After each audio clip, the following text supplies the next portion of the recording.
Dahil nagluto na naman ang ating chef na kinunot na ginataang page. Eto na naman po tayo, dab-dab na naman. Wala nang tigilimbong ang ako kakadab.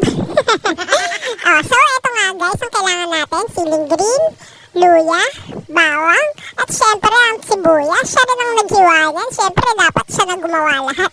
Joke lang. So ako nga naglaga ng isda. So ayan, hinimay-himay ko nga. Ilalapit ko nga guys para makita nyo. Ayan, hinimay ko. Ang itim ng kamay, grabe. Hindi pa nga nag-uumpisa magluto, sunog na ang kamay. Ayun nga guys, yung tinik. Sabi ni mami, ihiwalay daw yun. Hindi daw yung sinasama. Habang siya naman, naghihimay ng malunggay. Siya nga ang chef natin guys. Say hello. So ayan na, tapos na. Ayan na yung hinimay ko. Pinaghirapan ko yan. Tagal ko pa dyan.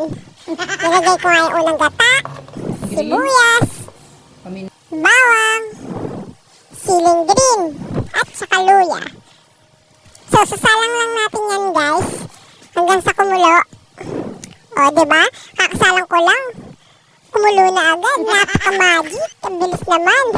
1 minute. So, ayan nga guys, papakuluan nyo lang hanggang sa maubos yung unang gata. Tapos ayan, nilagyan na nga namin ng pangalawang gata dahil medyo paubos na nga siya. Tapos nilagyan na namin ng malunggay. Tapos minekis-mekis na naman, nilagyan niya ng siling green.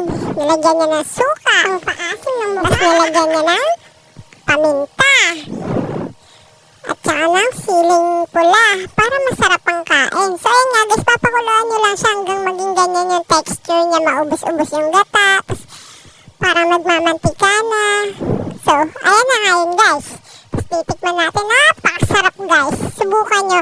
Sa mga hindi pa naka-follow dyan guys, mag-follow kayo para lagi kayong updated. Sa mga gusto kong mag-request, mag-suggest ng lulutuin, mag-comment lang kayo dyan guys sa baba para maluto natin. So guys, bye! Thank you for watching. Enjoy lagi.